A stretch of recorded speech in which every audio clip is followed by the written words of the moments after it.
what kind of sound does bee make? The bzzz sound. Sound like that. Kind of sound.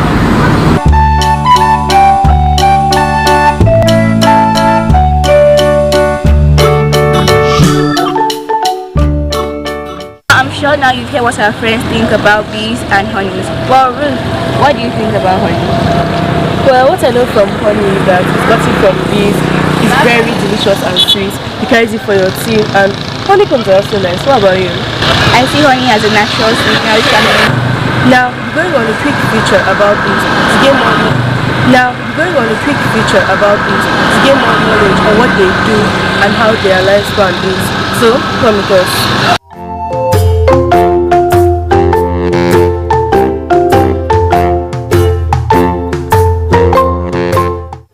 Friends, have you ever wondered where honey comes from? Well, today we're going to take a journey with some very hardworking little insects, bees. Bees are amazing every day. They fly from flower to flower collecting something called nectar. Nectar is a sweet liquid inside flowers. The bees slap it up with their tiny tongue and store it in a special part of their bodies. The bees work together, passing the nectar to each other, and soon it turns into sticky golden liquid we know as honey. The bees store this honey in honeycombs, which are small hexagon-shaped cells made of wax. Over time, the honey gets thicker and yummy. When the honey is ready, the bees cover it with more wax to keep it fresh. But do you know, honey isn't just sweet and tasty, it's also really good for you. Honey can give you energy when you're tired, helps solve a sore throat, and even heals cuts. There are different kinds of honey. Some are light and some are dark. They're so hard to make honey, and they help plants to grow and spreading pollen from flowers to flowers. Honey on your bread or in your tea, remember to thank the bees. Honey is truly a gift from nature brought to us by the buzzing bees. Let's all do our part to protect the special insects, because without them, there wouldn't be any sweet honey.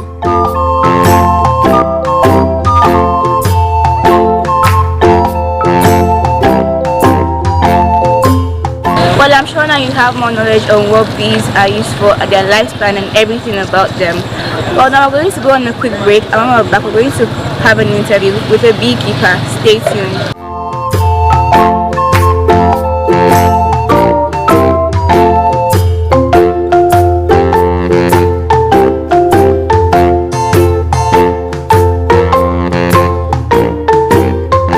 Hello friends, welcome back from that break, and now we're here with Mr. Ayode Akonje, and he's a beekeeper and he'll be here to tell us more about beekeeping. You're welcome, sir. Thank you for having me. Beekeeping is the science of rearing of bees, keeping of bees, for a lot of purposes. Number one, for pollination, for harvesting of 6 other products from the bees. Number one, the honey. The second one is propolis. The third one is beeswax. The fourth one is pollen, is royal jelly. The fifth one is bee venom. But the major work that bee does is pollination. What I mean by pollination is, is like reproduction. Male gametes, being transferred to female for fertilization, and from there, your crop can come up with a very viable fruit, or as the case may be, seed. So that is the major work of the honeybees. Now, if you want to look at it, these guys, they have different specialization, and if you look at them, the way they do their things in their house, we call it hive, is quite different from even the way some of us on earth will behave. They are the most organized animal or insect ever created by God, the most organized. Greek or Jews, they understudy bees, to come with a lot of initiatives. Number one, needle and syringe were copied from the bees. Let me tell you, when bee stings, he use the stinger to pierce into your skin. When they pierce into your skin, on the bee, at the apex of the abdomen. That's where you have a stinger and the venom sac. Venom sac stand as a syringe, while the stinger stand as a needle. So when they pierce into your skin, when they sting and pierce into your skin, the venom sac that is actually carrying the venom will pump like syringe. We now pump the venom into your body. That's when you now begin to feel the pains of the venom. Now that is number one, where human being actually understudied them to copy needle and syringe. What about the architectural building? When you look at the way honeycombs were built in the hive, you will discover that they are the best architecture in the whole world, because you look at it that they are the one that will build downward, from up downward. No architect can build from up downward. You can't even stand. The aspects that I want us to talk about is their lifespan, the way they do their things. Now in the hive we have we call the family, like a nuclear family, we call it a colony, and the workers. Only queen inside the hive. You can't have two queens in the hive, which is the oga patapata, which is the boss in the hive, followed by the drones, which is the male, and the workers, they are female. So queen and the workers, they are the females in the hive. But the queen, we call it fertile queen. She's the only one that is permitted to lay eggs. She's the only one that can lay egg. The workers too can lay egg during the emergency, but they are not permitted. If they lay egg, it's not fertile. So it's only queen that have the capacity to be mated with the drone. Drone is like a father, is the male in the hive. You have hundreds of drones, and you have thousands of workers. Now when you look at it, workers is the one that works. That's why we call them workers. The queen does nothing. Royal jelly is a specially made food by some specific workers, and they guide the movement of the queen in the hive, and they are the one that they always feed the queen. Do you get it now? So that is how it is. So now when you are talking about the queen now, she has her own role. The role of the queen is to lay eggs. Do you get it now? So, and the drones, all what that one does in his own life is to mate with the queen, to fertilize the queen by mating with the queen. So now let's now look at their lifespan. Workers don't live long because they work from morning. Once they see the ray of light, even if it's 4 a.m. in the cool of the day, they will start jumping out. The only thing that this worker work with is the light. Once there is, even if it's 1 a.m. that you see that the whole environment the sun comes out 1 a.m. in the middle of the night, they will start foraging. So they start as early as 5:36 when the day breaks, and they will work till 7 p.m. when there is absolute darkness. They cannot fly again. The reason why you have not seen them to pursue us away from here is because rain. When they see rain, they will just calm down. Rain actually is another tranquilizer. It will make them to calm, because now they see that there is no sun. And let me tell you how their brain is wired. Now there is no sun. You can see that their activities have been reduced. Why? Because they believe that sun will open the petals of the flower. And when petals are not open, it will not allow them to suck nectar from that particular flower. The petal is like a cup, like this infundibulum, in animal. I want to relate it to that, but let me just come back to crop, because I'm a crop specialist. So when you see, the petal will begin to open gradually as you see the sun coming out. So when the petal opens, so they have synchronized their brain with that light, that okay, once there is light, the petal must have opened. So let us go and suck the nectar. All their responsibility is go take the nectars, through that sucking of the nectars that they want to suck, their body will carry the pollen. So when they go to another plant, the pollen, some of the pollens that their body carry from here will drop on the stigma, and that's what we call cross fertilization. And from there you can see that your yield will get increased. Drone, they spend like 3 to 6 months at most. 3 to 6 months, that's their lifespan.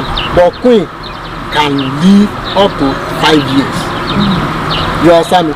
The longer the queen lives, the lower the rate at which she lay eggs. The more you work, the lesser the life you spend. You get it now? The harder you work. So it's the worker that work harder, and they have within 4 to 6 weeks to live. You'll be thinking that it's crazy, like this is their straw. They put that into the nectar and they suck. When they suck the nectar, they now regurgitate. I don't know if my English is not too deep. Regurgitation, they eat and vomit in reheat, and they have enzymes and other chemicals to make it honey, to formulate it into honey. So when they now look at it that, okay, this is the constituent of honey, they now go back to their hive and now put it inside the cell. When you look at the comb is built inside the hive. That from the comb there are cells. Is hexagonal in nature. Hexagonal, you know what I mean? 6-sided. Yeah. Look at is the strength of the colony. If the colony is not strong, it shows that you don't have honey. Do you get it now? So the stronger your colony, the better for the beekeeper, because the better even for the foraging, the better for pollination, the better for honey production. But the lower the colony, the first thing we do is to look at the flight path. One thing we must do when we come to the farmer, we must not block their flight path. Do you get it now? The way they will carry me and from the field, they don't want anybody to block their path, so that they can have access to go in and to go out. So you can see now, this is their flight path. You see the way they are coming. Can you see the bee entering? Can you see? Yeah. You can see. Yeah, you can you see the bee? So that is that. Another one is at the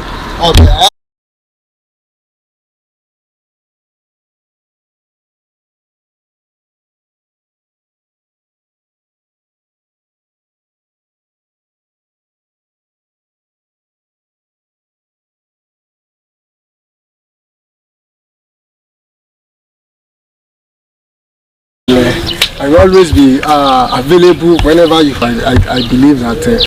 Well, now we're going to go on a short break, and when we're back, we're going to continue with the program. Go nowhere.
Let's learn the word nectar. Nectar, nectar. Meaning of nectar: a sweet liquid secretion that is attractive to pollinators.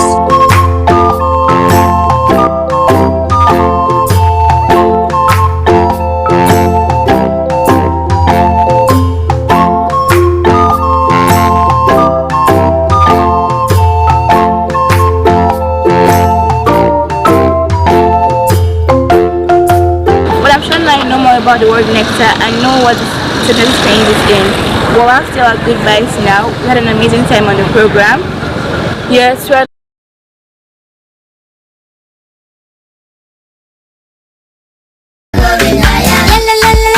Super kids, we are going higher. We are going higher. Super kids, we are going higher. We are going higher. How they say you're going higher. Go, you're going higher. Q, you're going higher. Daddy girl, you're going higher. How they say you're going higher. Go, you're going higher. Q, you're going higher. Daddy girl, you're going higher. Otanjeluku, Otanjeluku, Otanjeluku, Otanjeluku.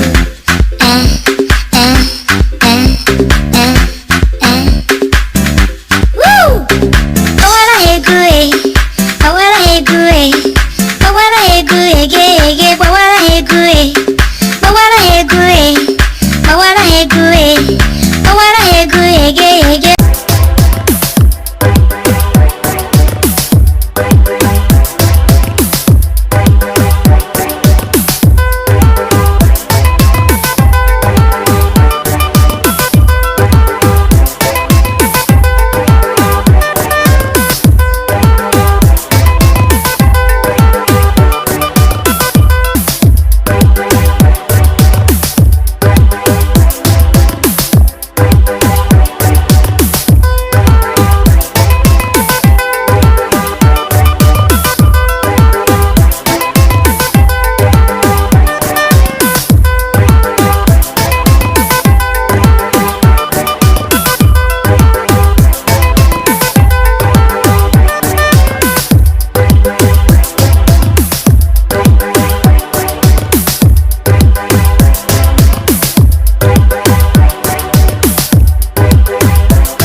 This week on Ladylike, we'll be having a hard-working entrepreneur in the studio whose passion is to educate women and the girl child on how to be productive with very little resources, as she offers our viewer a practical lecture on how to make a homemade body lotion. Let's meet John Esther Taido, the CEO, Carinate Education and Empowerment Foundation.